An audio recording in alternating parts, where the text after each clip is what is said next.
Est-ce que je suis créative? Personne ne veut avoir des pensées négatives du genre « je suis pas créative, je ne sais rien faire de mes 10 doigts, je suis nulle et je n'y arriverai jamais ». Aujourd'hui, la plupart des femmes ont besoin de décompresser en fin de journée. Si c'est ton cas, mets un pouce bleu juste en bas de la vidéo. Et si tu te demandes si tu es créative, tu es au bon endroit.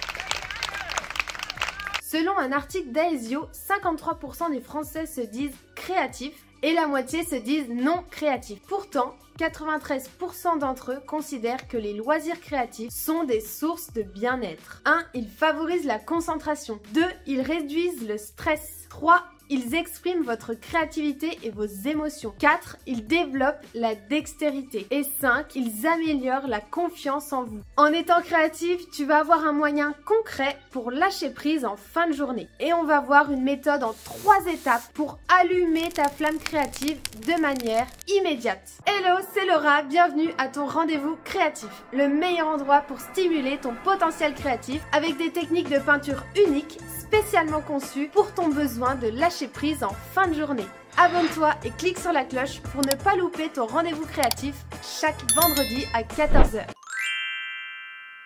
Alors, la toute première étape, ça va être de libérer ton cerveau droit. Alors là, tu es en train de te dire, mais qu'est-ce qu'elle me raconte? Cerveau droit, qu'est-ce que c'est? En fait, notre cerveau est divisé en 2 parties.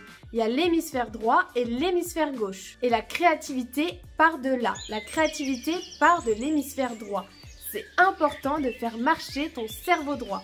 Le cerveau droit, c'est tout ce qui touche à l'intuitif, c'est tout ce qui est émotionnel. Et on va voir dans cette première étape comment réveiller ta créativité. On verra la deuxième étape pourquoi il est fondamental d'utiliser ton cerveau gauche aussi pour stimuler ta créativité. Étonnant mais hyper efficace. Alors à cette première étape, on va vraiment travailler son intuition. Une super technique pour ça, c'est quand vous devez faire un choix, quand vous devez prendre une décision, commencez par ressentir ce qui vous fait vibrer le plus, ce qui vous fait envie le plus. Essayez d'intégrer dans votre cheminement de pensée cette question fondamentale. Est-ce que ça me fait vibrer? Est-ce que ce choix me fait vibrer ou non? Ça va vraiment vous aider à renouer avec votre enfant intérieur, qui lui est 100% intuitif. Il va vous aider à sautiller de joie quand vous allez prendre une décision de manière intuitive. Et pour développer à 100% votre intuition, je vous conseille un livre qui est vraiment super pour ça, qui propose des méthodes très concrètes pour développer dans son quotidien votre intuition. Le livre s'appelle donc Développer votre intuition, la méthode efficace pour éclairer votre vie. Le lien du livre est en barre d'infos. Après avoir libéré votre cerveau droit, vous allez réagir différemment et vous allez vous ouvrir à de nouvelles envies. Vous allez avoir envie de faire de nouvelles activités manuelles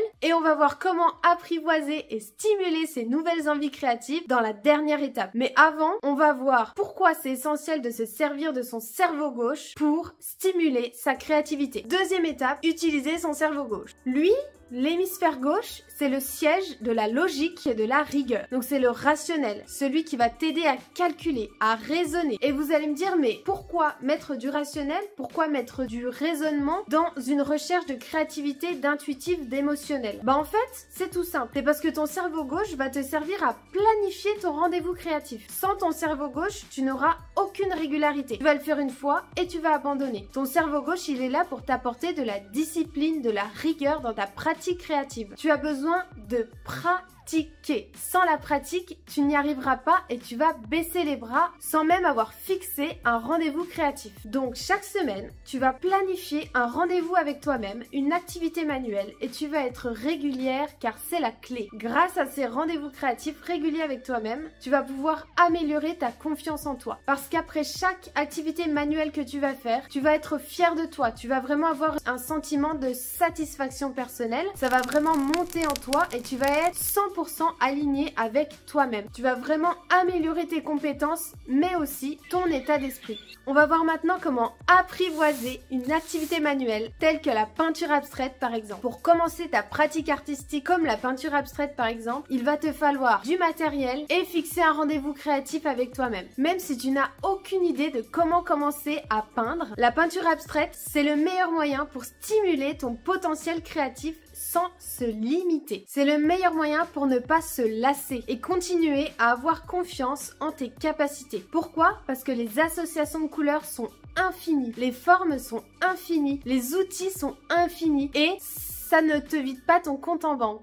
C'est à la portée de tout le monde et tu peux même peindre avec tes doigts. Tu n'as même pas besoin de pinceau ou quoi que ce soit. Vraiment, fais avec ce que tu as. Donc c'est simple, il te suffit d'acheter les 5 couleurs primaires de base. Je te mets les liens en barre d'infos. Tu vas pouvoir créer toutes les couleurs que tu veux, vraiment sans aucune limite. Et ça va te permettre de ne pas te sentir bloqué dans ta pratique. Il n'y a vraiment aucune limite dans la peinture abstraite. Et c'est ça la clé pour ne pas se sentir bloqué dans un quotidien qui déjà te bloque. Alors pour récapituler les 3 étapes qui vont t'aider à être plus créative, première étape, c'est que tu vas développer ton intuition. La deuxième étape, c'est de planifier un rendez-vous créatif avec toi-même. La troisième étape, c'est de commencer une pratique artistique illimitée. Maintenant, si tu te demandes comment faire une peinture contemporaine étape par étape, je te mets le lien tout autour de la vidéo. Et si cette vidéo t'a aidé à être plus productive, explique-moi comment en commentaire. Ça aidera plus de femmes à être plus créatives et à décompresser en fin de journée. À vendredi prochain, ciao!